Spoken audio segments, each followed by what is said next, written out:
Veja no ICL Notícias, segunda edição. 365 dias muito longos. Em um ano, Trump bombardeia 7 países, tumultua a economia mundial e ainda reclama por não ganhar Nobel da Paz. Aulas de como lidar com mimadão. Lula endossa críticas de outros presidentes e diz que Trump quer governar o mundo pelo Twitter. O presidente Trump quer governar o mundo pelo Twitter. O estrago do Banco Master no STF. Presidente do Supremo Edson Fachin antecipa a volta das férias para tentar limpar a imagem da corte. O ICL Notícias, segunda edição, está no ar.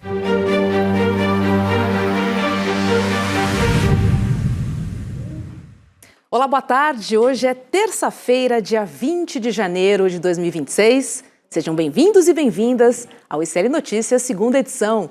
Chico Sá, boa tarde. Boa tarde, Robes. Redonda. Vamos com tudo, para cima deles. Olha, Chico, eu estava navegando no nosso portal iclnoticias.com.br e teve uma manchete que me chamou muita atenção. Ela diz o seguinte, olha, os 12 bilionários mais ricos do mundo concentram mais riqueza que os 4 bilhões de pessoas mais pobres. Isso equivale à metade da população global, Chico. É muita desigualdade nesse mundo. É muito erro, né? Tem algo muito errado, Chico. Não, aí você insiste nisso, que é muito o caso nosso aqui, né? Falar muito da desigualdade, porque eu acho que talvez seja a grande questão do Brasil, do que a gente chamava antigamente de terceiro mundo, que é a América Latina, da África. Quando a gente insiste nisso, é chamado de comunista, vai para Cuba, mas é de doer, né? Sim, as pessoas não podem ficar felizes com esses números, Chico. Não pode. Sabe, assim, porque a gente está falando de dinheiro para quantas gerações de cada um desses bilionários, assim? 8 gerações? Mais? 10 gerações? Assim. Todas as gerações dessas famílias, né? Todas as gerações possíveis. Aí você fala, por exemplo, taxar... Não é nem esses caras aí que são inalcançáveis. Taxar bilionário no Brasil, taxar jogatina, taxar quem nada em dinheiro é uma dificuldade política no Congresso. O mundo desaba.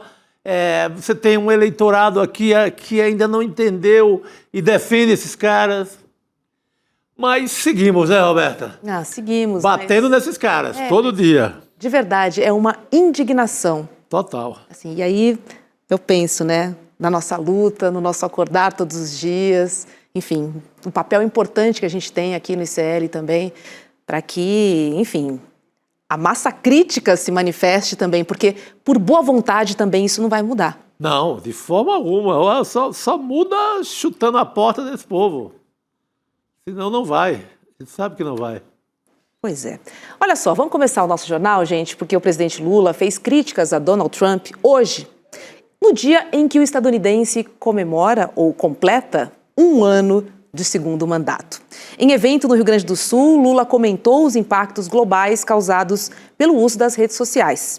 Vamos ver o que disse o presidente. Vocês vejam uma coisa, vocês já perceberam que o presidente Trump quer governar o mundo pelo Twitter? É fantástico. Todo dia ele fala uma coisa e todo dia o mundo fala aí da coisa que ele falou. Todo dia. Você acha que é possível, gente? É possível eu tratar do povo com respeito se eu não olhar na cara de vocês? Se eu achar que vocês são um objeto e não um ser humano? Pois é, Chico, é uma questão também. E o pior é que consegue, né? Ele segue, o Trump segue ditando o que o mundo pensa ou que o mundo se assusta, o que o mundo comenta, o que o mundo condena diariamente. Todo dia tem, escolhe, eu acho que ele acorda assim, olha, pega ali uma uma setinha, joga no mapa e diz: é aqui hoje que eu vou atacar, ou é aqui hoje que eu vou ameaçar, porque tem sido isso, né? Olha, com o Trump tem dias que eu só penso que a única coisa que pode resolver são aqueles xamãs do Peru que prometeram uma reza forte contra ele. Juro por Deus. Juro por Deus, não me chame de descrente, mas não acontece nada. O cara governa o mundo. Sem o mínimo freio. Sem ninguém detém. Coragem de falar para ele: ei, não tá legal.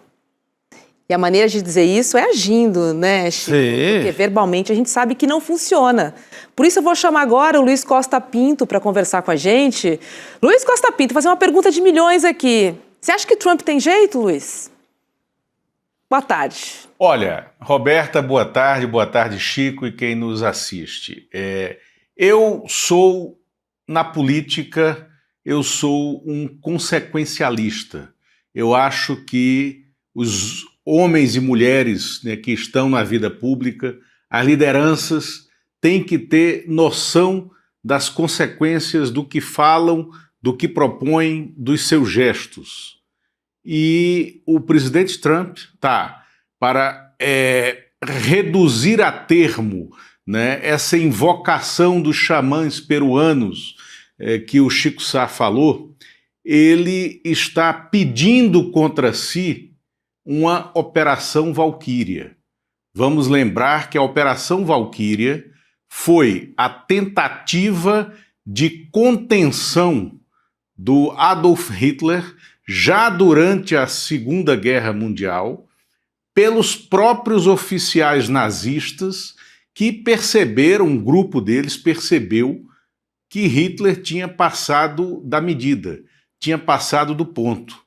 Ao mesmo tempo que o presidente Lula fazia esse breve discurso, que era um cascudo no Trump, né, falando que é impossível governar o mundo pelo Twitter, em paralelo, o Trump assumia a sala de imprensa da Casa Branca hoje para dar uma entrevista surpresa, celebrando, entre aspas, né, um ano de mandato dele, e ele foi extremamente ousado, ele foi incontido, ele foi belicosamente imprudente nessa entrevista e deu aso, né, ao seu comportamento pervertido do ponto de vista de política internacional, né? E em Davos, na Suíça, em paralelo também,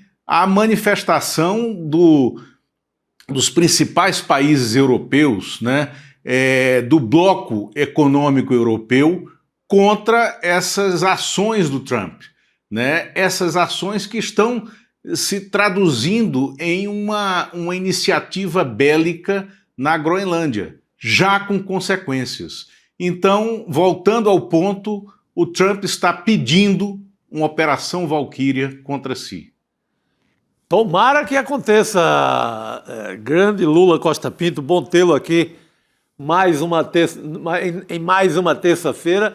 Porque é uma inconsequência assim, né, em série, que você varre na América Latina e corre, provoca o que pode provocar na Europa, vaza a comunicação interna, como fez agora com o Macron, da França.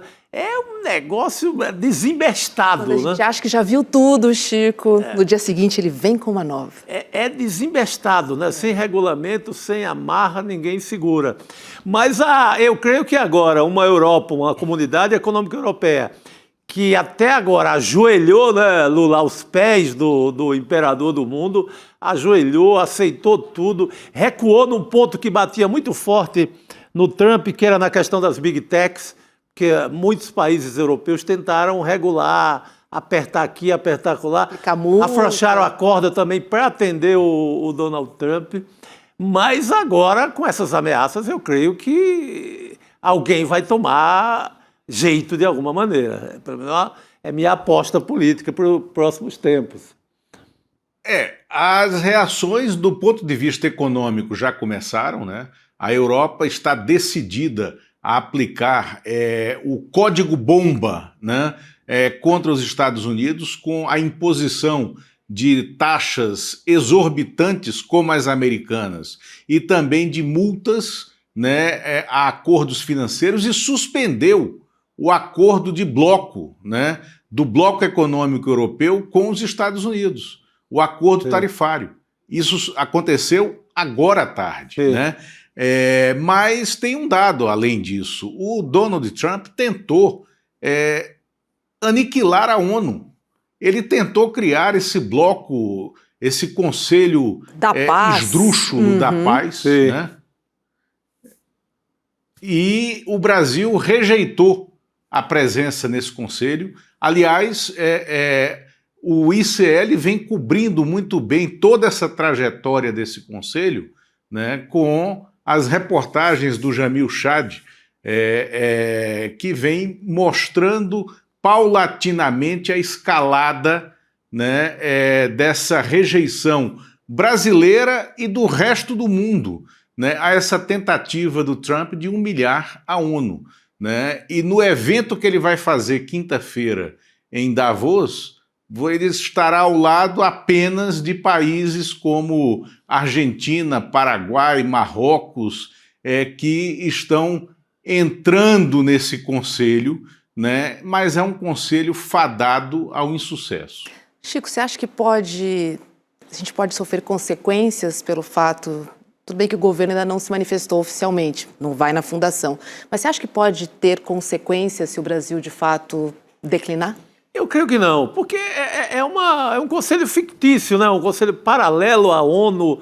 Eu acho que aí o próprio Trump coloca esse tipo de atitude ali na prateleira do delírio. Não, vou tentar, aqui é a parte mais delirante, eu vou tentar ver quem cai, por conta dessa arrogância, desse poder sem fim dele. Mas a chegar ao ponto de castigar o país que não entra, eu creio que não. Não. Porque já é na cota de extremos, mesmo para o próprio Trump e para a Casa Branca. Eu acho que aí já é um terreno do delírio, da febre de poder. Aí ele, vou criar esse negócio, vou jogar aqui no balcão, ver se algum besta de fora cai nessa história. Então, eu creio que aí não tenha castigo para esse novo delírio. Acho que ele jogou o verde ali.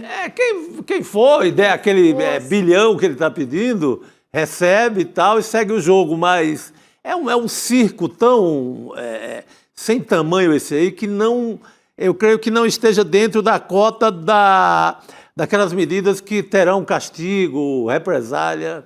Acredito que não. E o Lula é tudo tão doido que ele se colocou como presidente do Conselho. Donald Trump, não o presidente dos Estados Unidos, né? Assim, é muito doido isso tudo. O Donald Trump, sobre quem paira dúvidas da sanidade mental dele e paira a possibilidade e a suspeita de estar já com doença senil, né? Ele é dado a esse tipo de comportamento, Roberta, né? Mas ninguém que é sério levou esse conselho a sério. Esse conselho, ele só existiu na cabeça do Donald Trump. Ele colocou os Estados Unidos como o único país com direito a veto, né, nas ações que poderiam ser empreendidas por esse conselho. Ele disse que resolveu criar esse conselho porque não recebeu o Nobel da Paz. E que aí, por não ter recebido o Nobel da Paz, ele estava desobrigado a falar em paz no mundo. São tantos absurdos reunidos. Agora, isso é consequência de as instituições americanas terem permitido o Trump ser candidato novamente. Ele tinha que ter sido contido nessa tentativa de candidatura pela justiça americana. Também é resultado do Partido Republicano, que já foi um partido político democraticamente constituído, legalmente constituído, ter se permitido ser usado pelo Trump. E o Trump, nesse segundo mandato, ele montou uma Casa Branca do tamanho e do jeito das suas loucuras, que não o contém. O Chico falou aí no começo da análise dele de que parecia que o Trump tinha um roteiro ou que alguém montava essas maluquices. E é claro que monta, né? Ontem à noite, o Trump falou da invasão da Groenlândia e da anexação do Canadá e se jactando de já ter anexado, entre aspas, a Venezuela, tendo um mapa atrás dele na Casa Branca, um mapa que estendia a bandeira americana nesses 3 países. Então, considerando o Canadá, né, Groenlândia, que é um protetorado dinamarquês, mas tem uma estrutura de nação, e a Venezuela invadida por eles agora como território americano. Então, neste segundo mandato, o Trump tem, sim, uma estrutura por trás dele que permite que ele faça, que ele cometa essas ousadias. Lembremos do livro do Carl Bernstein, grande jornalista, né, um livro escrito durante o primeiro mandato do Trump, quando ele disse que a burocracia de Estado da Casa Branca continha os arroubos de maluquice do Trump, a ponto de retirar papéis de cima da mesa do presidente da República antes de ele assinar. E isso evitou a deflagração de várias guerras no primeiro mandato do Trump. E essa contenção da burocracia de Estado não existe mais, porque ele montou muito bem, de acordo com a cabeça dele, né, a sua equipe de governo. E nós estamos entregues a essa loucura, porque é uma loucura. Pois é. Agora, Chico, botou o Elon Musk também, né? Nesse primeiro escalão do governo. Mas não deu certo. Alguns permanecem, outros caíram fora. Como o Elon Musk durou pouco, né? Nada, dentro né? ali. É porque aí já é uma questão de... O Lula falou de perversão, essa questão tão freudiana, e eu acho que aí era uma gincana interna para saber quem era o mais perverso na Casa Branca. Aí acabou, não havia espaço... Pai, não o perverso não havia filho, né? espaço físico, mental para duas criaturas dessa natureza. Mas o Lula citou o livro é Medo, que é uma baita reportagem sobre o que é Donald Trump e o que é ele em ação. Desde a ação mínima de um decreto lá de varejo do poder norte-americano a esse megalomaníaco que quer tomar conta do mundo.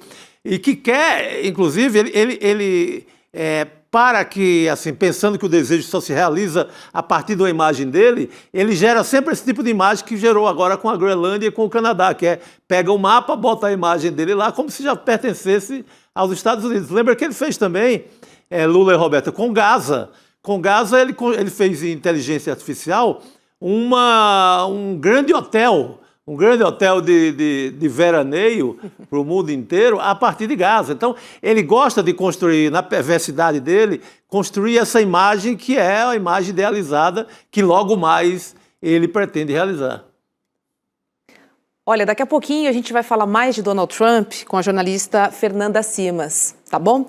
Quero tratar de assuntos domésticos. Vamos falar do STF, porque o presidente do Supremo Tribunal Federal, Edson Fachin, ele antecipou a volta a Brasília, ou seja, cortou as férias para conversar com os demais ministros sobre a crise do Banco Master na imagem da corte. Fachin chegou ontem e já começou uma série de reuniões e ligações telefônicas para tentar contornar os impactos das ações de Dias Toffoli. O presidente do STF já conversou com Alexandre de Moraes e também com o próprio Toffoli. Para hoje, Fachin marcou uma conversa com Flávio Dino em São Luís do Maranhão. Vamos ver, né? Interromper as férias para resolver pepino algo sério. Ainda foi dar uma voltinha em São Luís para encontrar lá o Dino. Dançar um reggae o Dino não vai interromper as férias dele com o reggae maranhense ali ao seu alcance. Mas ele correu lá, né? O Lula deve ter mais informações.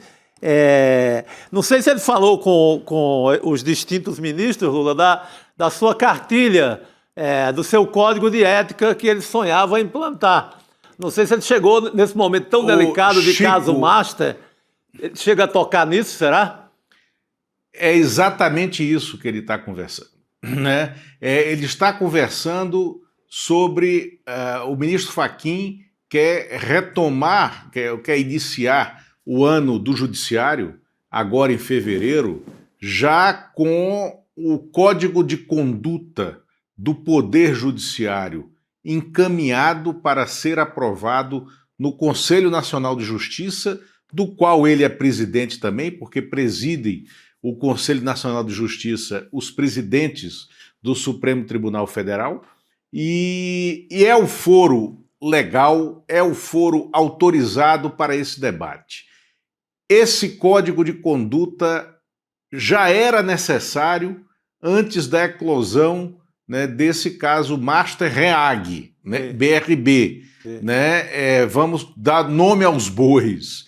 E esse caso Master Reag BRB, o maior escândalo financeiro da história do Brasil, como definiu o ministro Fernando Haddad, ele colocou na berlinda 2 ministros do Supremo.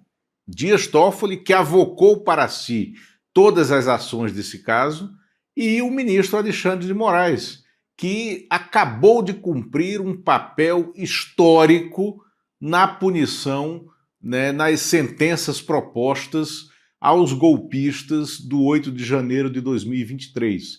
Então, o ministro Fachin viajou, ele veio para Brasília ontem, conversou com o Toffoli e com o Alexandre de Moraes, né? Daqui ele saiu hoje, foi jantar, né, em São Luís com Flávio Dino, o jantar será hoje. De São Luís ele deve sair atrás dos ministros Cássio Nunes e André Mendonça. Ele quer conversar com esses dois, né? Ele já conversou com o decano do Supremo, Gilmar Mendes. E ele, além da questão do Código de Conduta, ele tem uma proposta muito clara e objetiva, que é fazer com que o ministro Dias Toffoli aceite. Ele não precisa se declarar impedido no caso Master.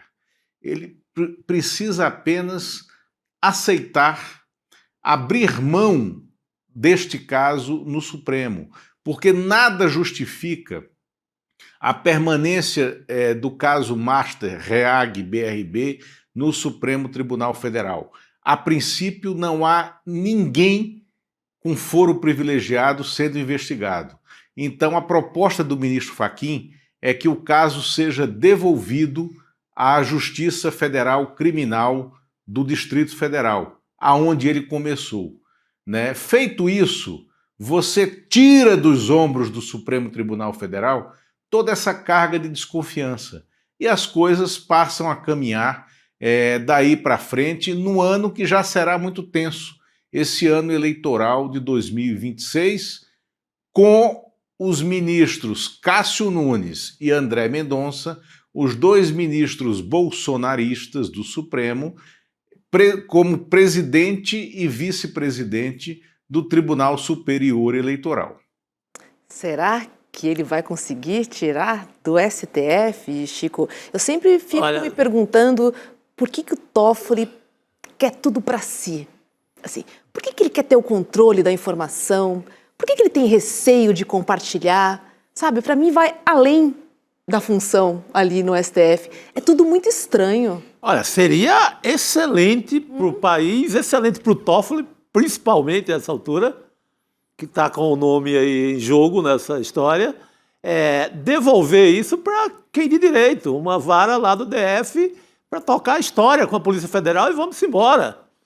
E dê no que der. A pressa dele de apertar o dedo ali no elevador e subir com esse processo para o STF...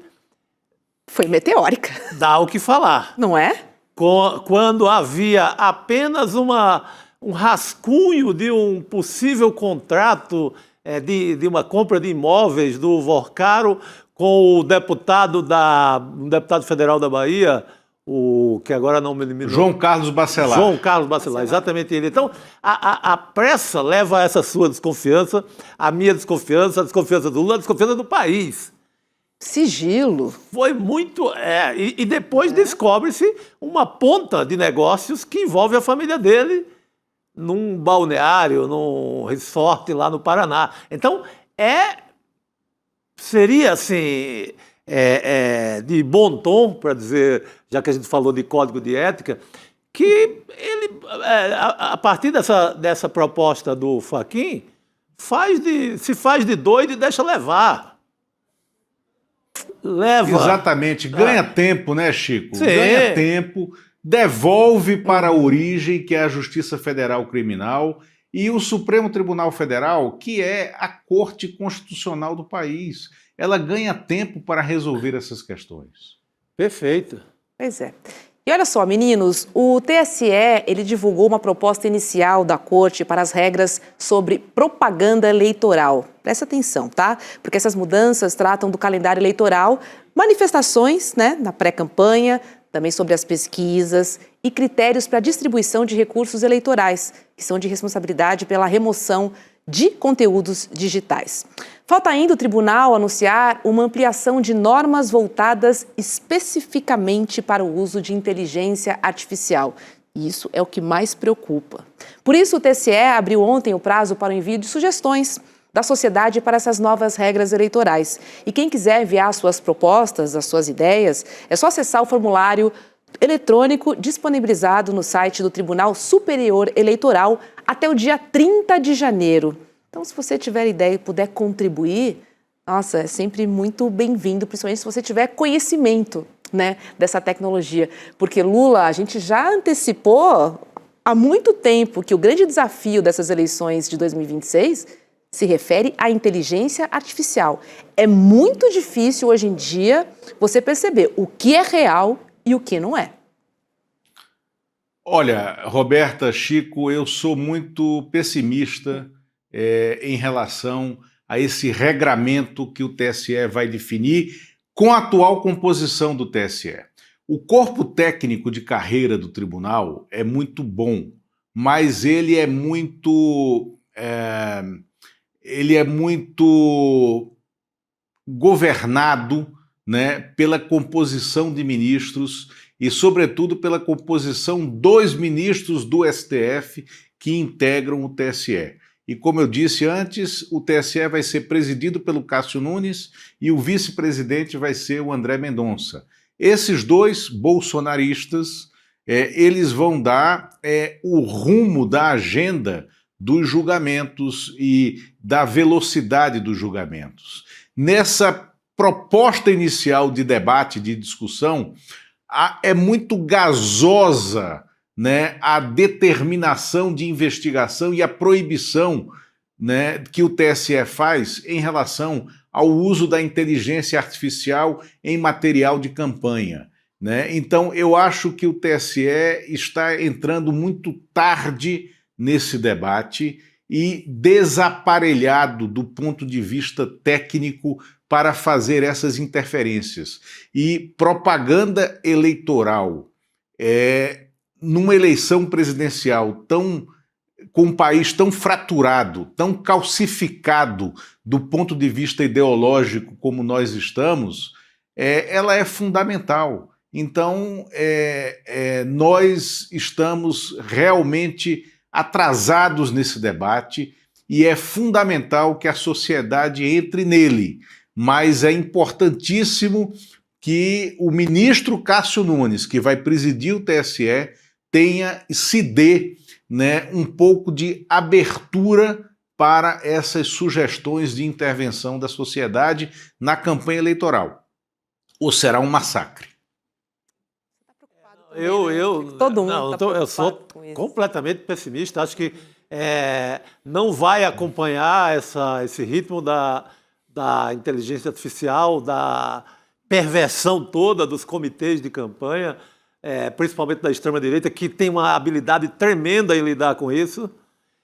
E a quem interessa a grande usina de fake news nessa eleição é a oposição, que vai correr atrás do Lula, e para correr atrás do Lula vai ter que usar a baixaria elevada assim, ao grau máximo. E, convenhamos, vai interessar esses juízes bolsonaristas tomarem medidas enérgicas, julgamentos em cima da hora, rápidos, para combater o efeito desse tipo de propaganda? Não vai, né? Então, é se preparar para essa guerra, mas já considerando esse capítulo como derrotado. Queria Carmen Lúcia como presidenta do TSE, Lula, confesso para você. Mas há ritos que a gente não pode interromper, né? E a duração do mandato é de 2 anos apenas.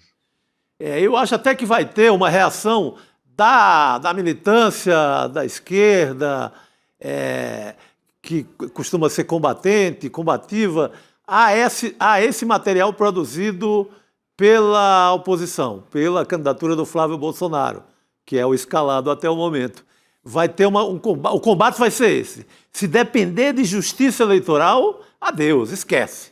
Agora, me preocupa a velocidade com que as notícias, as informações rodam, porque um videozinho, até ele ser tirado do ar... o estrago é... Até ser contado, assim... Com essa checado. parte eu não conto, não vai ser retirado do ar. Que complicação. Não, vocês querem... Não vai ser, e assim, você sabe que teve uma coisa que eu cobrei pessoalmente até de 2 ministros do TSE, da composição de 2018. Foram 2 decisões que, na minha opinião, foram muito relevantes para o resultado eleitoral de 2018. A primeira, permitir que a Rede Globo não fizesse o segundo debate de 2018 do segundo turno, porque o Bolsonaro não iria comparecer, então a Globo simplesmente cancelou, e isso foi muito ruim para o Haddad, né? E o segundo foi permitir que o Bolsonaro desse uma entrevista sozinho para a TV Record no dia do debate do primeiro turno, né? Porque com a justificativa de que ele estava operado, que ele não poderia ir ao debate, mas aí ele pôde dar uma entrevista na hora do debate para a Record, que colocou pontos de TV em todas as igrejas da Igreja Universal e produziu uma grande audiência para aquele candidato que não se expôs na eleição, né? Então o TSE tem uma importância muito grande, né, no regramento eleitoral, e nós estamos começando tarde e com uma perspectiva de composição muito ruim. Infelizmente, Lula, num ano tão importante, né? Não que os outros não sejam, mas enfim, 2026 promete. Luiz Costa Pinto, Lula, querido, obrigada, viu? E boa noite para você. Obrigado a você, Roberta, obrigado, Chico, prazer estar aqui. E Roberta, só agora voltando ao ponto como você começou aqui esse bloco do jornal, o Chico Sá, tá, foi o cara que há mais de 30 anos atrás fez uma entrevista de páginas amarelas para a revista Veja, fotografando a desigualdade social do Brasil daquela época, com um cortador de cana lá da Zona da Mata de Pernambuco, acho que Pernambuco, né? Pernambuco. E que era o Homem Gabiru, né? E essa reportagem, ela está nos alfarrábios do jornalismo brasileiro como uma peça fundamental, fotografando essa desigualdade. Depois, outro dia, era interessante o Chico falar sobre o país que a gente tem hoje e, sobretudo, o Nordeste que a gente tem hoje, 40 anos depois daquela entrevista. Eu acho que é muito interessante te ouvir sobre isso, Chico. Boa, Lula. Obrigado. Não, aquilo era um personagem que acabava representando o atraso de toda a região, porque era uma família que dava para se mapear a família. O ano que eles comeram melhorzinho, cresciam mais. No ano que, ali de safra lá embaixo do Nordeste, numa situação de precariedade, você tinha um resultado na própria pele da família. Então, foi um trabalho ali de quase 40 anos que simbolizava realmente isso, Lula. Obrigado pela lembrança. Que memória, hein, Lula? Esse é o leitor ideal, o leitor que lembra.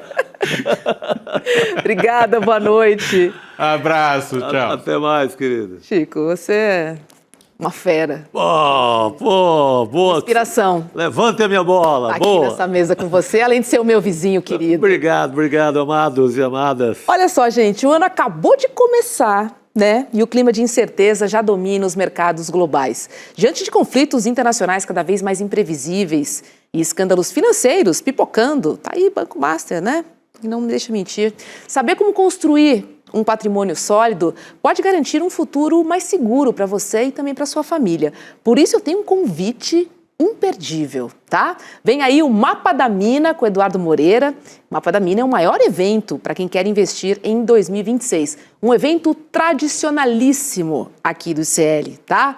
Essa é uma aula gratuita em que o Edu Moreira, ele apresenta suas previsões para o dólar, para os juros e as principais bolsas do mundo, tá? Se liga, hein? Porque o Mapa da Mina é o único evento que acerta todas as suas previsões, ó, há anos. Não é do ano passado, não, nem do ano anterior. A gente acaba de falar do caso Master. Essa é uma das arapucas que quem vê o Mapa da Mina tende a evitar. Né? Porque sabe que não tem esses milagres por aí, não. Tem, o Edu certamente já falou. Sim, Cuidado com o CDB que está rendendo 150, não entra nessa. Então... Quem ouviu e quem assistiu o Mapa da Mina não investiu Outra nesse CDB arapuca aí. gigante que o Edu sempre fala, criptomoedas. Boa. E as pirâmides no geral, né? As pirâmides que hoje vêm embaladas como produtos bancários. Mas na hora H, cilada. Cilada. Anota aí, gente, dia 29 de janeiro, que é uma quinta-feira, às 8 horas da noite. Mas você precisa garantir a sua vaga, tá? Corre lá em icln2.com.br. icln2.com.br. Vamos agora receber a jornalista Fernanda Simas para a gente tratar de alguns assuntos internacionais. Fernanda, boa noite, seja bem-vinda. Boa noite Chico, Roberta, todo mundo que está nos acompanhando. É um prazer estar aqui com vocês. Fernanda, hoje Prazer o presidente nosso. da França, o Emmanuel Macron, ele fez um discurso em Davos com duras críticas aos Estados Unidos, mas sem sequer mencionar o nome de Donald Trump. Macron falou que novos colonialismos não fazem sentido e também cutucou a imprevisibilidade de Donald Trump, apontando a Europa justamente como uma região que oferece previsibilidade aos investidores. Vamos ver. We have a place where rule of law and predictability is still the rule of the game. And my guess is that it is largely underpriced by the market. And beyond what you can do in terms of investment, what you can do in terms of strong ambitions, having a place like Europe, which sometimes is too slow, for sure, and needs to be reformed, for sure, but which is predictable, loyal, and where you know that the rule of the game is just the rule of law, it's a good place. Fernanda, é interessante quando ele fala que a Europa é um pouquinho lenta, né? Só um pouquinho, a gente está vendo aí as reações a Donald Trump. Mas ela é um lugar previsível ainda assim, né? A gente está vendo o Macron posicionando a Europa num lugar justamente de previsibilidade, num lugar de estabilidade, no momento em que a gente tem a ascensão do unilateralismo, a ascensão do Donald Trump com toda a sua imprevisibilidade e desse mundo, dessa selva onde vence quem tem mais força. Quem diria há 2 anos que a gente estaria colocando a Europa nesse papel? A gente tem visto ao longo desses últimos meses, desses últimos anos, a Europa perdendo muito protagonismo, a Europa ficando para trás.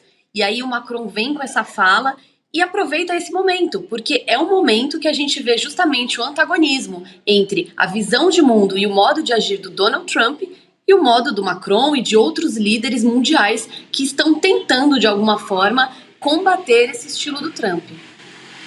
Eu achei interessante, Fernanda, hoje, estava o governador da Califórnia tentando dar uma levantada na comunidade europeia, assim, pô, vamos lá, combatam, não me deixem sozinho lá na Califórnia, porque a conciliação com esse cara não vai resolver nada. A Europa precisa reagir. Então vem lá o governador da Califórnia tendo que dar um sacode para ver se esse povo reage, porque a Europa estava de joelhos, aceitando tudo, né, até escalar para esse ponto. Claro, a gente viu, a gente tem a invasão da Ucrânia pela Rússia e a gente achou que a Europa ia estar se curvando à Rússia, toda aquela situação. E o que a gente está vendo é um grande aliado da Europa partindo para cima da Europa. A gente está falando dos Estados Unidos, que fazem parte da OTAN. A gente já sabe que o Donald Trump não se importa com a OTAN. Por ele acaba com essa aliança. Ele sempre foi muito claro que a Europa que tem que pagar por sua defesa, que os Estados Unidos não tem nada a ver com isso. Mas, na realidade, a gente precisa que esses líderes realmente se unam. A gente tem visto nos últimos meses crescer uma oposição política ao Trump dentro dos Estados Unidos, principalmente com a ação da polícia migratória nos Estados americanos. Mas realmente, quando você vê o governador da Califórnia chamando os líderes europeus, do tipo, vamos lá, vamos combater juntos, a gente começa a perceber que o que os analistas de política internacionais falavam há 5 anos sobre a transformação da ordem mundial, sobre aquela ordem que a gente conhecia do pós-Guerra Fria estar em colapso, isso hoje é uma realidade. E a gente não sabe ainda o que vai ser dessa nova ordem mundial. Mas a gente tem pistas, e as pistas que o Donald Trump vem dando não são boas. Então, de fato, ou há uma união dos países europeus para fazer frente a essa investida do Trump com relação à Groenlândia, ou a coisa vai ficar realmente muito complicada. Pois é. E essa fala do Macron que a gente acabou de ver, ela veio depois de Donald Trump vazar nas redes sociais, Chico, uma troca de mensagens entre ele e o presidente francês. Mensagens particulares, né? Só que aí o Trump botou.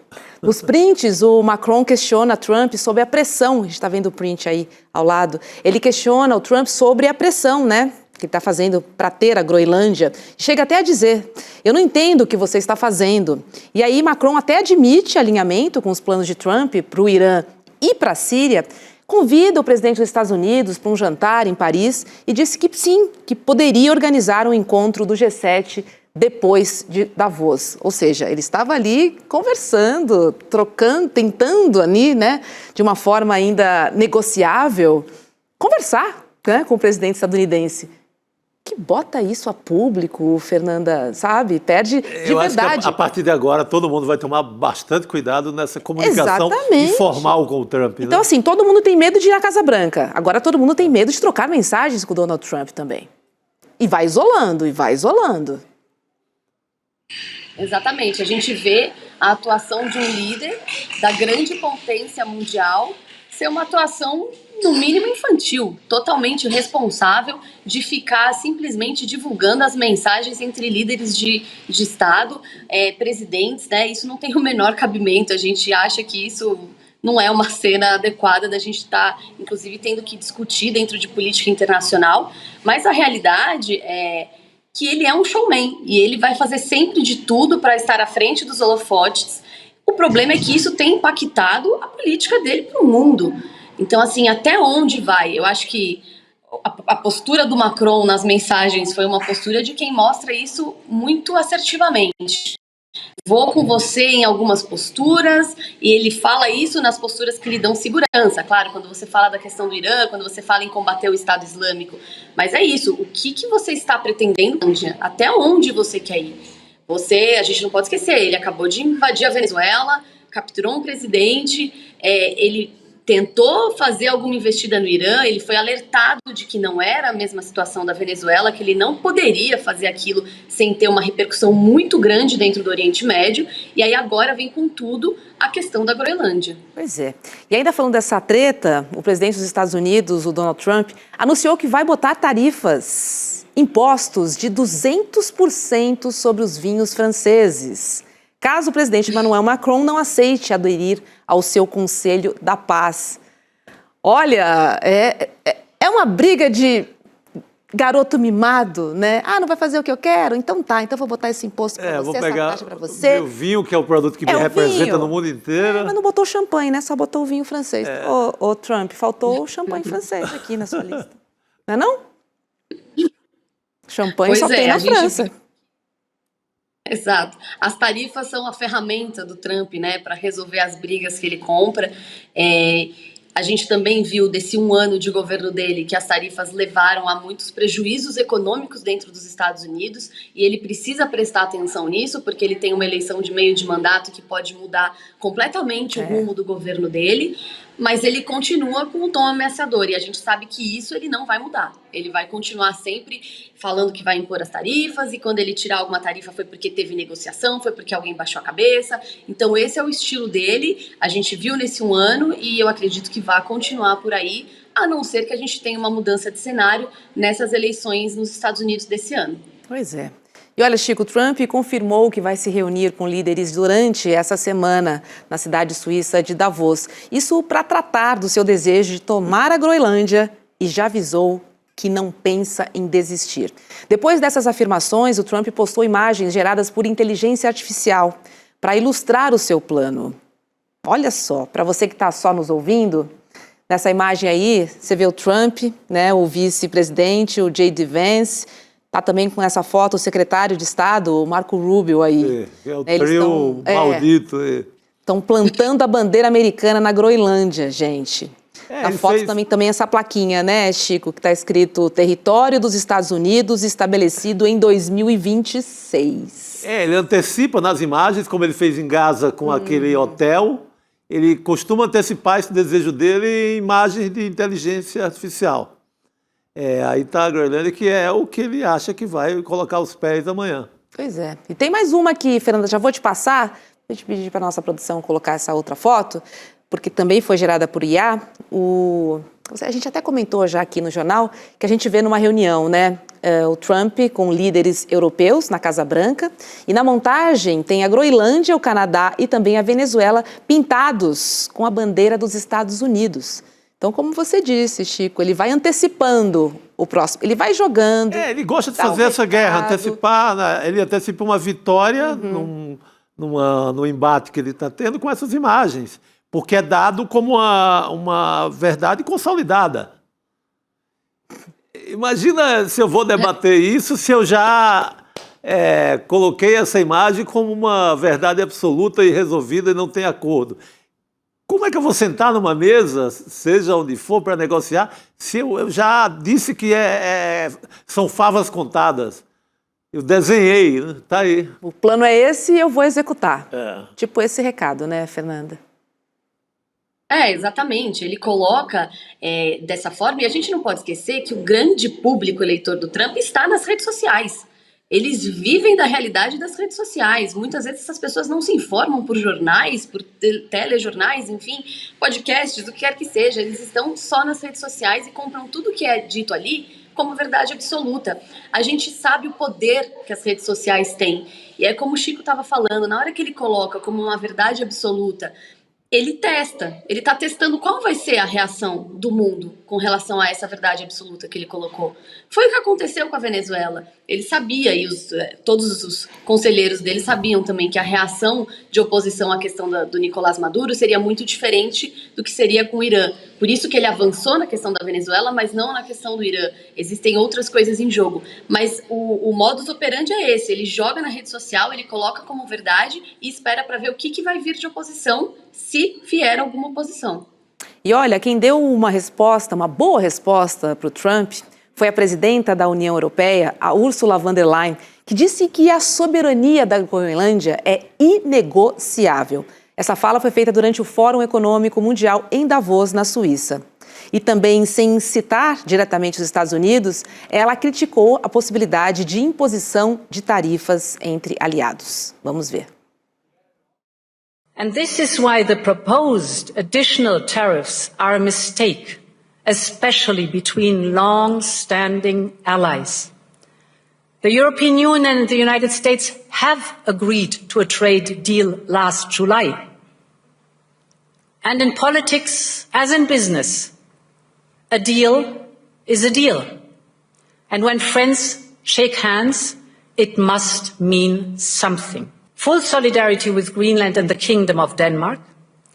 The sovereignty and integrity of their territory is non-negotiable. Amigos dão as mãos, né? Mas isso não vale para Donald Trump, Fernanda. Infelizmente, não. Eu acho que aí entra a divisão que ainda existe dentro da Europa, entre aqueles que acham que ainda dá para negociar com Donald Trump e aqueles que acham que está na hora de enfrentar de outra forma, né? Desde a declaração dela, outros políticos europeus já vieram a público falar que não só tem que ter as tarifas recíprocas, como tem que ter passos além.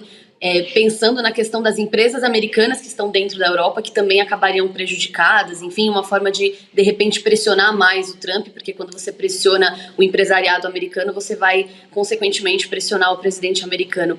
Mas a gente percebe isso. Até que ponto vai se tratar o Donald Trump como um amigo da Europa? Eu acho que está ficando cada vez mais claro que ele é um amigo dele mesmo, são os Estados Unidos acima de todos, e ele ele se compara com pessoas como Putin, ele não respeita os líderes europeus, essa que é a verdade. Ô, Fernanda, mas você vê alguma possibilidade política de deter esse dono do mundo nos próximos meses? O que você imagina num cenário de contenção a Donald Trump, já pensando nessa possibilidade?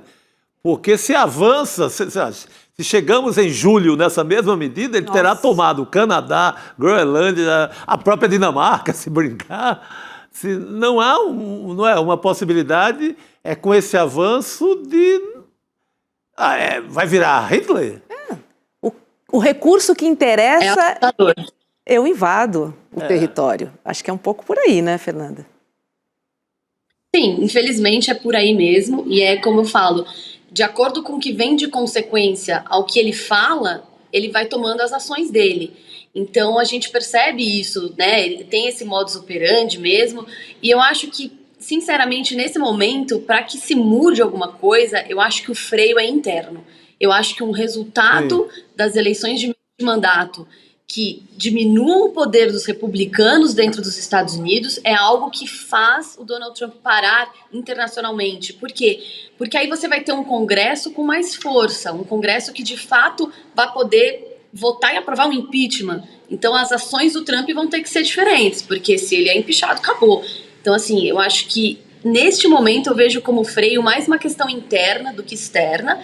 Mas, de novo, eu acho que é importante a Europa entender que eles precisam estar unidos, entender que os Estados Unidos não são aquele aliado que eles sempre tiveram e começar a agir dessa forma mais unida, né? A gente tem visto algumas posturas de alguns governos, o próprio governo brasileiro, quando agiu com relação ao Trump e as ameaças dos Estados Unidos, eu acho que teve uma postura muito assertiva de chamar para o diálogo, mas de mostrar que a soberania brasileira não se negocia, que não vão se meter nos assuntos brasileiros, de política interna brasileira. Então eu acho que sim, a gente fala de uma negociação, de uma coisa que tem um pouquinho mais de respeito do Trump quando a gente fala de líderes fortes, no sentido de não baixarem a cabeça, de se imporem, defenderem os seus povos, e aí a gente vai ter que pensar. Eu acho que a grande questão é a economia e pensar em novos acordos econômicos pelo mundo. Quando a gente tem a assinatura do acordo do Mercosul com a União Europeia, isso é muito positivo. E isso é sim uma forma de enfrentar a maneira do Donald Trump de fazer política internacional. Agora, Fernanda, ainda falando do Trump, hoje completa um ano, né, que o presidente estadunidense assumiu o poder. Um discurso carregado de violência e ameaça. Não só discurso, como uma campanha toda, né? Olha só que desesperador, Chico. A gente fez as contas aqui na nossa redação. Faltam 1.096 dias para o Trump concluir o segundo mandato. Isso significa quantos dias? 1.096. Significa 1.096 assuntos, 1.096 pautas, porque todo dia ele tem uma pauta que o mundo inteiro vai debater, vai combater e etc. Que loucura. O Macron vai colocar esse óculos escuro mais 1.000 e tantas vezes e por aí vai. Olha só. E aí, Fernanda, a gente separou uma arte com uma retrospectiva desses últimos 365 dias de puro terror, gente. Olha, perfure, bebê, perfure. Drill, baby, drill. Trump deu novos incentivos para a indústria de combustível fóssil e enfraqueceu regulações ambientais. Anunciou a retirada dos Estados Unidos do Acordo de Paris. Tem o escândalo sexual também, né? O Trump foi citado nos e-mails trocados pelo abusador sexual condenado, o Jeffrey Epstein. Tem também o perdão aos invasores do Capitólio. Como esquecer, né, Chico? Sim. No dia em que assumiu o cargo, o Trump concedeu perdões e comutações de pena a cerca de 1.500 réus envolvidos no 6 de janeiro. Vamos lembrar que lá tiveram mortos, tá? Mesmo assim, isso não significou nada. Exato. Sobre a política supremacista, o Trump proibiu mulheres trans em esportes femininos e prometeu acabar com políticas de diversidade e equidade no governo dos Estados Unidos. Não só prometeu, como de fato concretizou, né? Esse ponto aqui. Temos mais, gente. Diz respeito à soberania das nações. Na Venezuela, os Estados Unidos sequestraram o presidente Nicolás Maduro e levaram o presidente para um julgamento em Nova York sob acusações de financiamento ao tráfico de drogas. Tem também a questão da imigração, né, com a deportação em massa de 2,5 milhões de pessoas que foram expulsas dos Estados Unidos em 2025, no ano passado, das quais 600 mil foram deportadas. E o restante deixou o país de uma forma voluntária após receber uma ordem de remoção. Óbvio. Não sai, não. Eu estou pedindo para você se retirar por bem, senão pode ficar pior. Aí não dá. E vamos falar sobre a truculência também, e também a morte. O ICE, que é a Polícia de Investigação, tem feito ações muito violentas. Teve a morte, né, o assassinato, na verdade, da Renée Nicole Good, de 37 anos, que foi morta a tiros durante uma abordagem, né, em que o presidente Donald Trump apresentou uma outra versão que não corresponde ao vídeo que todos nós tivemos acesso. Fernanda.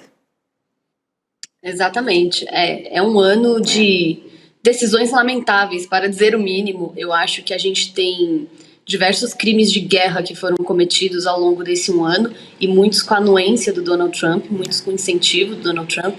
E o que ele está fazendo com a questão à imigração é realmente sem precedente nos Estados Unidos. A gente não fala nem da questão do número de deportados, mas a gente fala do método como essas coisas estão acontecendo, as abordagens policiais, a forma como essas pessoas são deportadas, para onde elas estão sendo levadas. A gente não pode esquecer que muitos venezuelanos foram enviados para El Salvador, para a mega prisão do Bukele, onde não se tem nenhum respeito ao direito humano daquela pessoa. Então eu acho que é realmente grave essa conduta do Donald Trump, do governo Trump, com relação à imigração. Ele tem fechado o cerco de todas as formas e o ICE se sente no direito e tem carta branca para matar e depois perguntar. Isso é uma coisa impressionante. A gente está falando dos Estados Unidos, né? A gente está falando da maior potência do mundo. Então, realmente assim, é sem palavras para descrever. E eu acho que isso pode levar a consequências gravíssimas, inclusive internamente, uma guerra civil. A gente está vendo, como o Chico comentou, o governador da Califórnia falando, diversas autoridades americanas, né? O prefeito de Nova York chamou, fez vídeo, todo mundo está fazendo alguma ação em rede social explicando como as pessoas devem agir se um policial da ICE aparecer na sua porta. Olha o ponto que a gente chegou em 2026. Os Estados Unidos bombardearam 7 países nos últimos 12 meses. Tem essa política externa do horror, né, que propôs um conselho para rivalizar com a ONU. Tem também o terrorismo tarifário, assim, que é a moeda de troca do Donald Trump.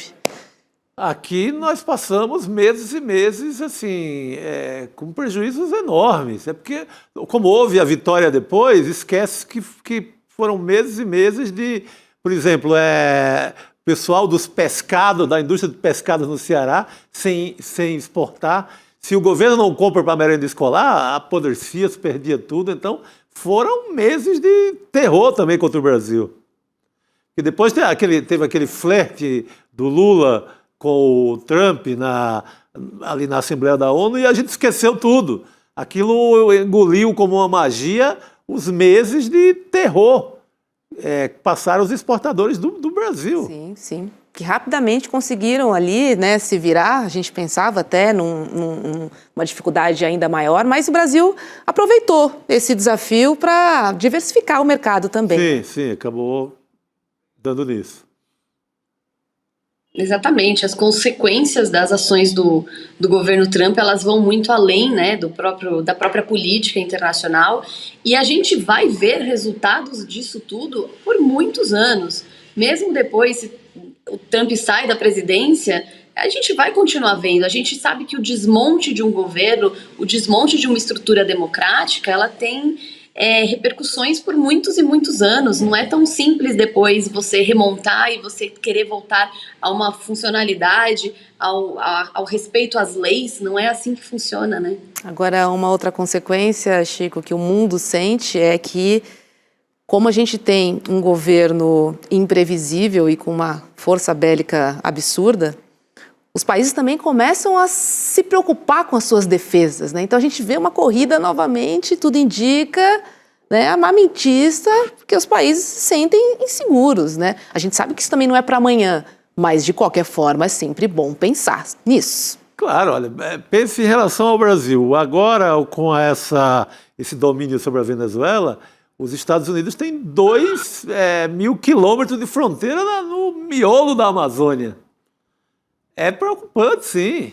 Você tem ali na Amazônia uma questão de patentes a partir de plantas que dão em remédios, que acabam indo, de alguma forma, pirateados para a Europa, para os Estados Unidos. Você tem isso agora aberto. Então, é uma preocupação.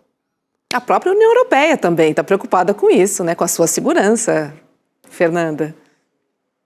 Sim, exatamente. Existe um documento de inteligência da Europa, inclusive de algumas agências de inteligência americanas, que falava que a Europa precisava, depois de 5 anos do fim da guerra da Ucrânia, ela estar rearmada. Por quê? Porque era o período que a Rússia teria para se rearmar e poderia representar uma nova ameaça para os países do leste europeu.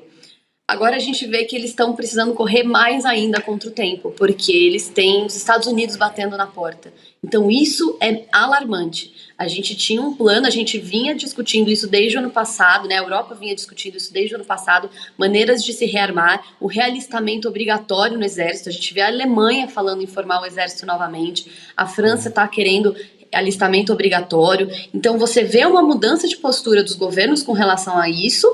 Só que agora eu acho que eles vão ter que rediscutir, porque isso tudo era elaborado sem o fator Trump batendo a porta da Europa. Agora a gente tem esse grande aliado antigo da Europa que aparentemente vai deixá-lo de ser. Não, e Trump desafiando a própria OTAN, né? Sim. Partindo para cima, de verdade. E você vê que não são promessas vazias, né? Ele verbaliza, desenha com inteligência artificial e ataca. Tem sido assim o método. Que medo. Fernanda Simas, obrigada e uma ótima noite para você, viu? Obrigada a vocês, uma ótima noite. Boa noite, querida. Olha só, gente, o ICL realizou a maior pesquisa de opinião já feita no Brasil, com mais de 10.000 pessoas de todo o país que foram entrevistadas pelos métodos mais avançados de pesquisa. Para quê? Para descobrirmos a verdade sobre como pensam os brasileiros. E os resultados serão revelados num super lançamento ao vivo nesta quinta-feira, dia 22 de janeiro. E aí, para matar um pouquinho a nossa curiosidade, a gente convocou nosso repórter Vitinho na rua para investigar o que o brasileiro pensa sobre os temas que irão movimentar o país, principalmente neste ano de eleições. Vai lá, Vitinho. Eduardo Moreira me ligou e falou assim: Vitinho, vamos fazer o chá revelação do que pensam os brasileiros. Vamos nessa. Primeira pergunta: qual é o problema mais grave hoje no Brasil e por quê? A violência, né, cara? Essa briga aí de governos, Lula, Bolsonaro, é o Congresso. Eu acho esse Congresso péssimo. Pobreza, né? Distribuição de renda. Corrupção, né, velho? Em relação ao seu filho ou filha, o que lhe preocupa mais? Que ele entre pro crime, que ele use drogas, que ele seja ateu, que ele seja homossexual? Qual que é a sua preocupação? Usuário de droga e entrar pro crime, são 2 caminhos difíceis de sair, né? A drogas. Entrar pro crime, tranquilo? Não. Também não, né? Você acha que as religiões atrapalham ou ajudam a sociedade a se desenvolver? Atrapalha demais. Eu acho que ajuda. Cara, acho que isso é muito individual. As pessoas são muito partidárias de religião. Ai, que eu sou evangélico. Não, grande m...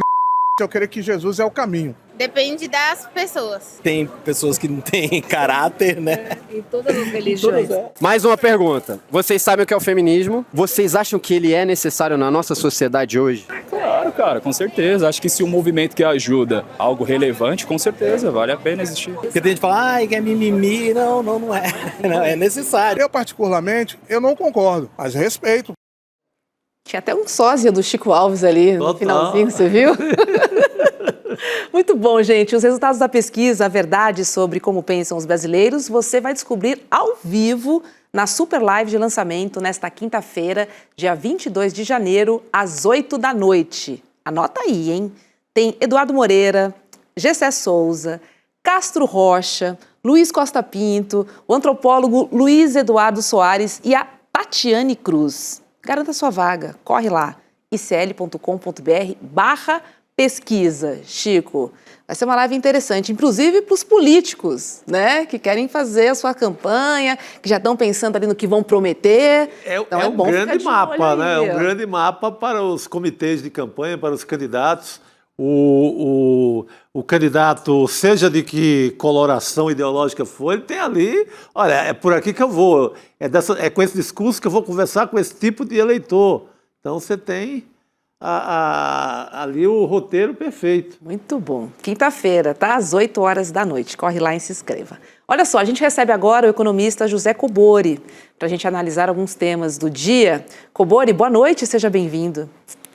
Boa noite, Roberta. Boa noite, Chico. É um prazer estar aqui com vocês. Prazer é nosso, querido. Obrigado. Ô, Cobori, a China adotou um tom crítico e mais amistoso, né, no Fórum Econômico Mundial em Davos. Sem mencionar Donald Trump, o Macron também não tinha mencionado, o vice-primeiro-ministro da China disse que o mundo não pode retornar à lei da selva.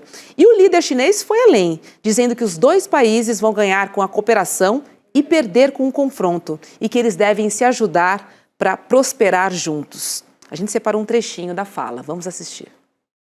极少数国家不应当有基于实力的特权，世界不能重新回弱强势的丛林法则，各国都有权维护自身的正当权益。 Ô, Cobori, eu acho que o Donald Trump não entende o significado de cooperação. É só a minha impressão ou é a sua também? Não, ele não entende e, na realidade, como eu sempre friso, né, esse declínio do sistema imperialista americano, o que lhe resta é ainda ser a única potência militar, né, capaz de projetar poder militar no mundo todo, né. A Rússia e a China não têm, são potências, a Rússia é uma potência nuclear, a China já se mostra uma potência militar, mas eles não têm essa projeção em todo o globo desse seu poder, né, o único que ainda tem isso é os Estados Unidos. E é o único poder agora que ele quer recorrer para fazer valer os seus interesses, né? O mundo, na realidade, a menos que os organismos multilaterais, né, eu sempre brinco, a menos que a ONU tenha poder militar de dissuasão, o mundo é robesiano, né? Então, vai valer sempre a lei do mais forte. É o que os Estados Unidos está recorrendo agora, né? Já que a China, com a sua ascensão econômica, já se demonstra uma potência econômica até superior à potência econômica que é os Estados Unidos, quando a gente olha para a paridade do poder de compra, o que resta aos Estados Unidos é o uso da força, o seu poderio militar, né? Então isso seria, eu sempre brinco, talvez o último suspiro do Império Americano para fazer valer os seus interesses. Como diria Stalin, né, quando lhe questionado a influência do Vaticano nos assuntos globais, né, a famosa pergunta dele, quantas divisões tem o Papa, né? Então, hoje, nesse mundo robesiano que a gente está vivendo com a ascensão do Donald Trump, quantas divisões tem a ONU, né? Haja vista, e ele está querendo criar um organismo agora paralelo, né, multilateral, que é esse Conselho da Paz, né? É uma forma dele tentar minar o poder que a ONU tem no direito internacional e as regras que a ONU já segue, né, inclusive incentivadas e postas lá no pós-guerra pelo próprio Estados Unidos. Só que essas regras de equilíbrio mundial não lhe servem mais, né, já que agora ele não tem mais essa influência toda nessa nova ordem multipolar que está se avizinhando. E o que a China tem feito junto com a Rússia é tentar fortalecer a ONU, a Organização Mundial do Comércio, para que o mundo realmente não parta pelo que ele falou ali da lei do mais forte, né? Então, eu acho que o mundo tem esse papel agora de tentar fortalecer cada vez mais os organismos multilaterais para que os Estados Unidos não nos imponha o que ele quer pela coerção, né, pela força. Chico, você acha que a China vai manter essa postura mais amistosa até quando? Quando você acha que pode ser um limite, assim? Olha, eu já ia perguntar algo na linha para o Cobori, que sabe muito mais do que eu nesse sentido. Eu acredito muito que vai ser o eleitor dos Estados Unidos quem vai conseguir parar um pouco o Trump. Mas, Cobori, nessa mesma linha, assim, a França hoje reclamou, o Macron reclama, não é mais só de questão de opinião na geopolítica do mundo todo e tal, é já na questão de cumprir acordo, cumprir contratos. A China também insinua nessa mesma linha. A Venezuela foi vítima de uma pirataria de navios de petróleo, ou seja, você não tem sequer cumprimentos de contratos dentro ali do pensamento, da linha política da Casa Branca. A economia norte-americana, as empresas que estão no mundo inteiro não vão começar a ser prejudicadas em negócios pelo mundo por conta dessa pirataria, dessa forma de fazer política do Trump? Não vai chegar esse momento que a própria economia norte-americana vai gritar? Na realidade, todos os sinais que o Donald Trump dá, e está completando um ano agora, né, que ele assumiu o poder novamente nos Estados Unidos, são contraditórios, né, porque tudo que ele faz, na realidade, no médio e longo prazo, está minando a confiança nas empresas americanas e no país, né, nos Estados Unidos. Haja vista agora o que ele está fazendo com a própria Europa, né, quem mais vai confiar nos Estados Unidos?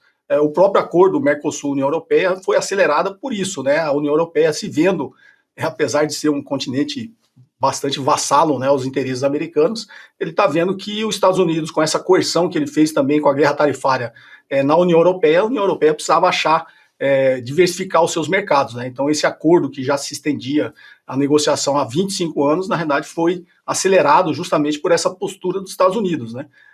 E já que você citou, Chico, o Macron, né, esse negócio dele divulgar as mensagens privadas, né, entre os dois também é um sinal de que os líderes mundiais não podem nem confiar em conversar com o Donald Trump, né? Exato. Então, no médio e longo prazo, assim, como todo império, né, tudo que ele está fazendo agora, se surtir algum efeito, vai surtir no curto prazo, mas no médio e longo prazo, na realidade, está minando a confiança não só no país, como nas grandes corporações americanas, né? E o mundo vai se posicionar, e eu acho que é importante esse posicionamento da China, né, como a grande economia capaz de enfrentar os Estados Unidos, em fortalecer os organismos multilaterais, porque o sinal que a China está dando, ela sabe que não tem muito resultado, né? A ONU não tem esse poder de fazer valer o direito internacional, sim, mas na realidade a China está dando um sinal de eu respeito as regras internacionais, né? Eu estou recorrendo ao organismo que foi criado pelo próprio Estados Unidos. Então, o que a China está sinalizando é façam negócios comigo, né? Eu respeito as regras.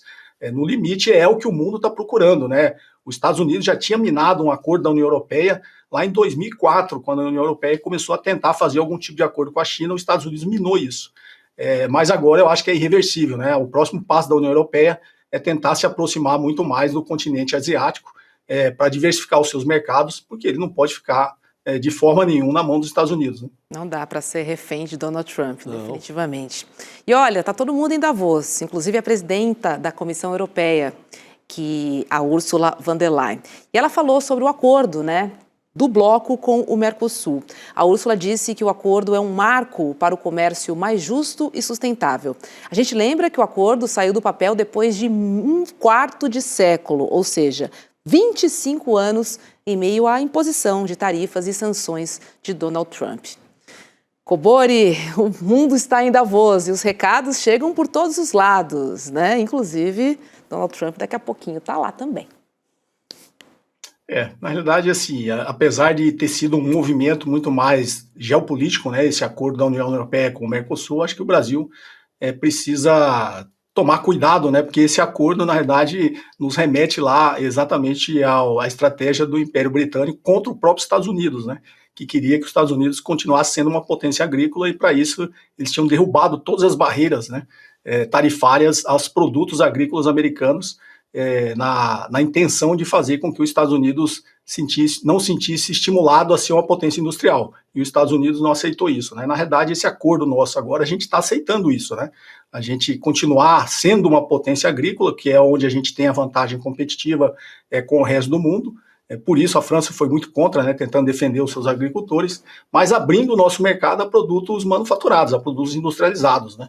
Então eu acho que em algum momento o Brasil vai ter que tentar, via Estado, né, fortalecer a nossa indústria e tentar capitalizar os ganhos que a gente vai ter como um grande exportador de commodities, a gente estimular a nossa produção industrial e levar o Brasil aí na fronteira tecnológica, porque senão, no limite, né, ao longo do tempo, a gente vai continuar sendo um capitalismo periférico, assim como foi expresso lá pelo próprio Celso Furtado em 1970, né, que o Brasil continuaria sendo uma potência e um capitalismo periférico fornecedor de commodities e mão de obra para o mundo desenvolvido. Isso não é bom para a nossa sociedade, nem para a geração de riqueza e distribuição dessa riqueza no nosso país. Haja vista que o agronegócio é um setor extremamente concentrador de renda, né? Onde meia dúzia ficam muito ricos e todo mundo que produz essa riqueza no agronegócio acaba ficando marginalizado, né, nessa distribuição de riqueza. Então a gente precisa, obviamente, foi um movimento necessário, né, nessa nova ordem aí que está meio numa anarquia internacional que os Estados Unidos está provocando, mas a gente tem que se atentar, sob o ponto de vista econômico, da gente não cair nessa armadilha e continuar sendo um país periférico, né? Não, essa é a grande armadilha, né, da qual falava o paraibano Celso Furtado, o grande economista. Pô, não pode continuar sendo um fazendão, né? Se vai continuar sendo um fazendão, acontece o que aconteceu, por exemplo, agora no governo Bolsonaro, que é ali no lugar de maior produção agrícola do país, em Cuiabá, ali nos arredores de Cuiabá, você tinha fila do osso. Por quê? Porque a produção do agro beneficia 4, 5 famílias.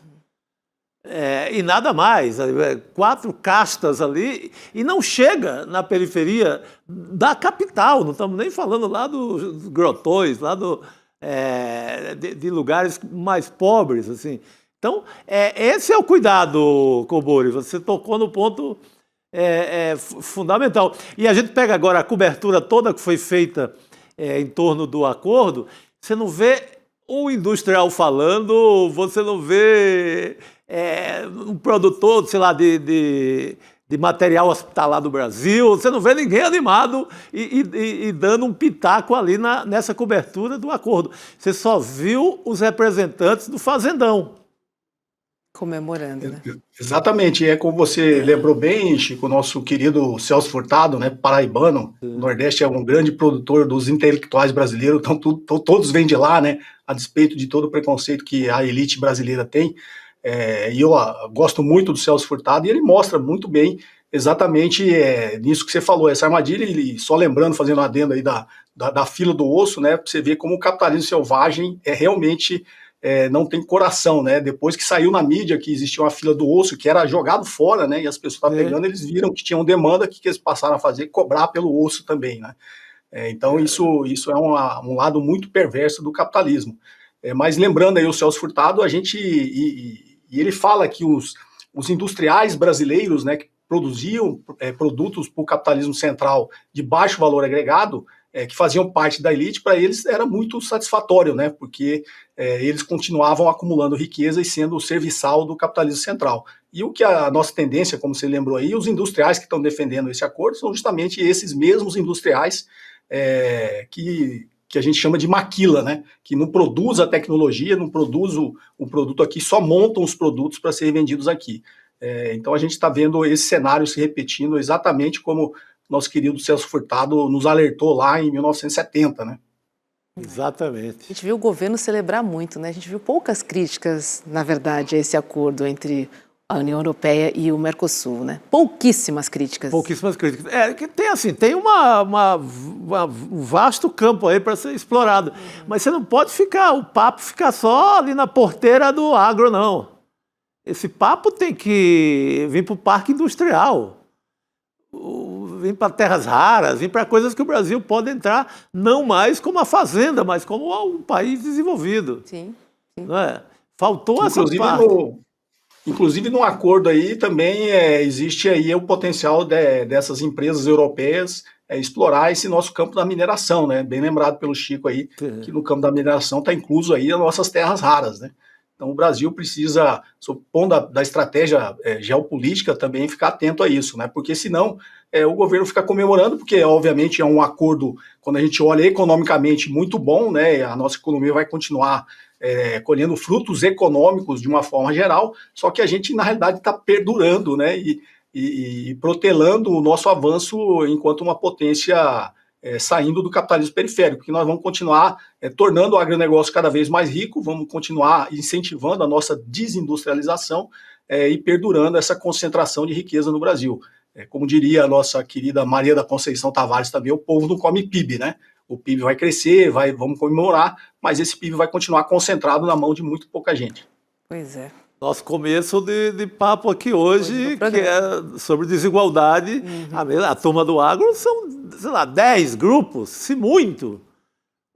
Então fica ali na mão de 10 famílias, de 10 grupos, a distribuição é quase nada. Fica muito difícil, né, a gente pensar em... Mecanizado, emprega 10 pessoas, abastece lá a Europa, se dá bem no acordo e não fica nada. Nada, absolutamente. E ainda tem produtos europeus aqui no Brasil. E corre para o mercado financeiro. Então... E só são competitivos com o dinheiro do Estado, né, que está lá na Embrapa, que desenvolveu toda a ciência, toda a tecnologia agrícola que eles se utilizam hoje para ter essa competitividade, né? Então, eles são financiados pelo Estado e fortemente pelo Estado, não só pela ciência que a Embrapa, que é uma empresa estatal, produz, assim como com todos os subsídios fiscais que o nosso agronegócio tem, né?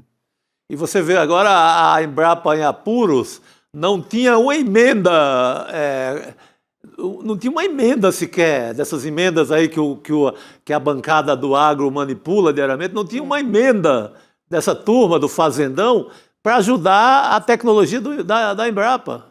Por eles morreria. E eles são o que são graças à história da Embrapa.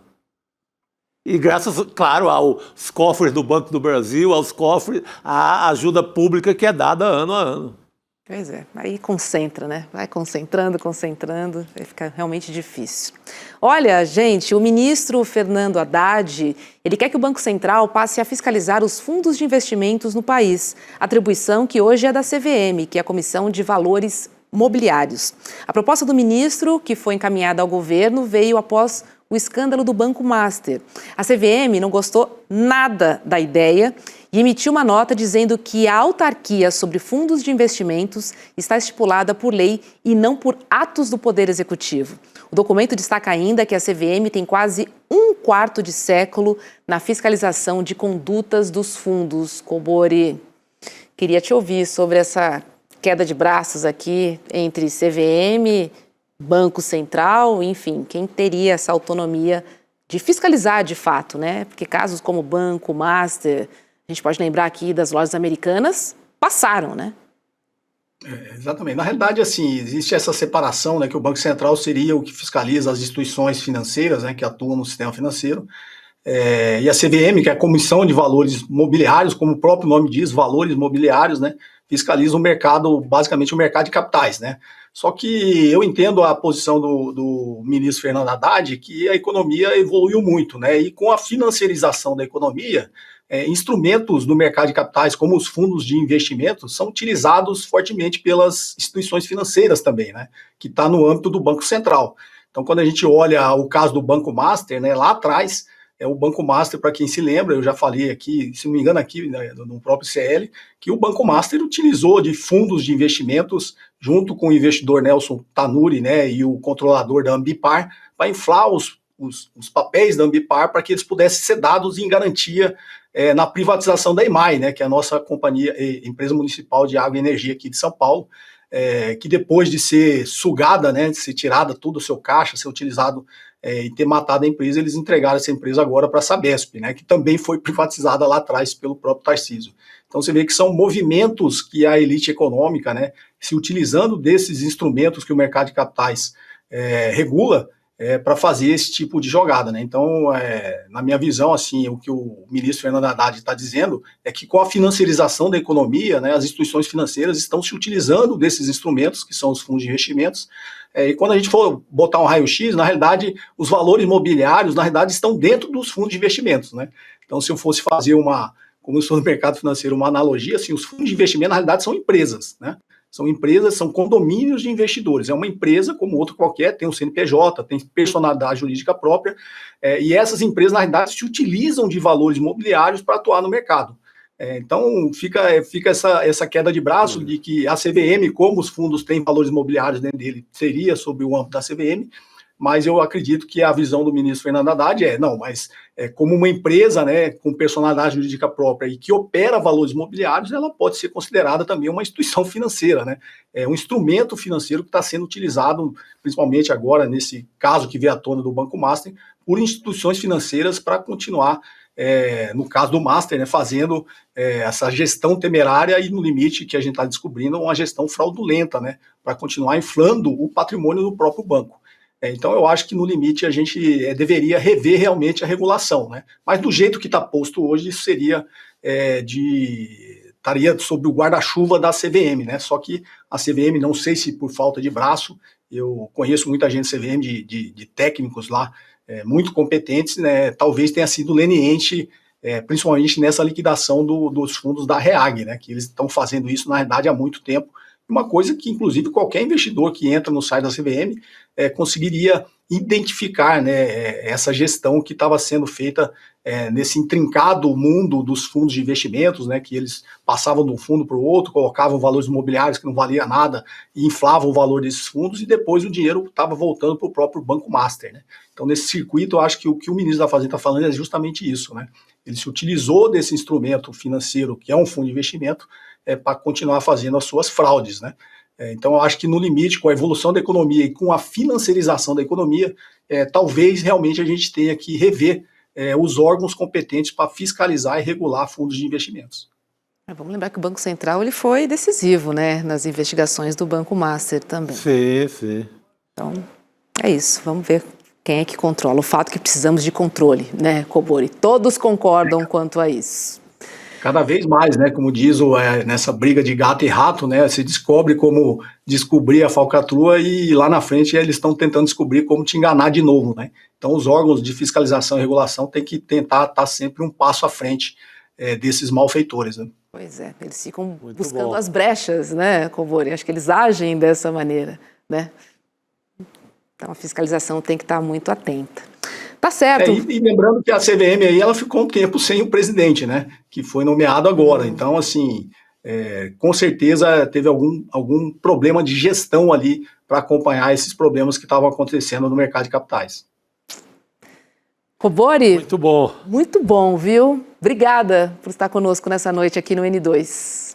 É um prazer estar com você novamente, Roberta. Chico, sou um grande admirador seu. Foi um prazer estar aqui e poder ser útil. Querido, eu que admiro a sua fala forte, suas análises. O privilégio é nosso, todinho nosso. Obrigada. Boa tarde, boa noite, querido. Boa noite.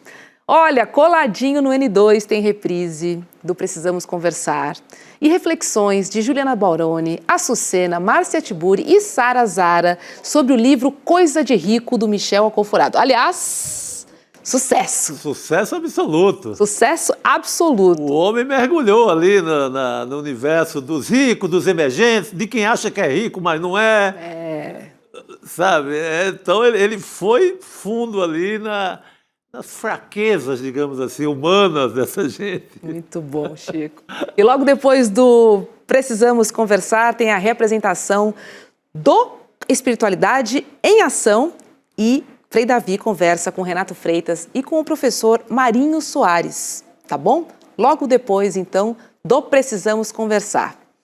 Vamos ficar por aqui, 7 horas em ponto. Opa, ficamos por aqui torcendo para que o mundo não acabe e a gente volte amanhã. É isso, amanhã nos encontramos aqui às 5h30 da tarde no ICL Notícias, segunda edição. Beijo, Chico. Beijo, Robson. Comunidade. Uma ótima noite para todo mundo. Não desconecta, fica aí.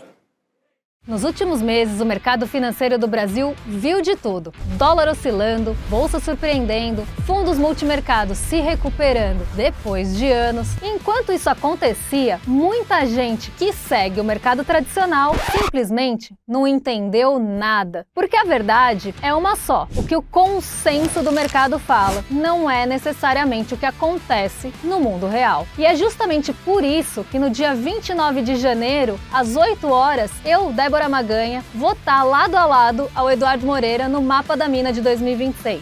Uma aula gratuita para te mostrar os caminhos para os investimentos e finanças em 2026, mostrando as tendências para dólar, bolsa, juros, fundos e oportunidades. Sem o filtro da Faria Lima, sem interesse escondido e sem armadilha.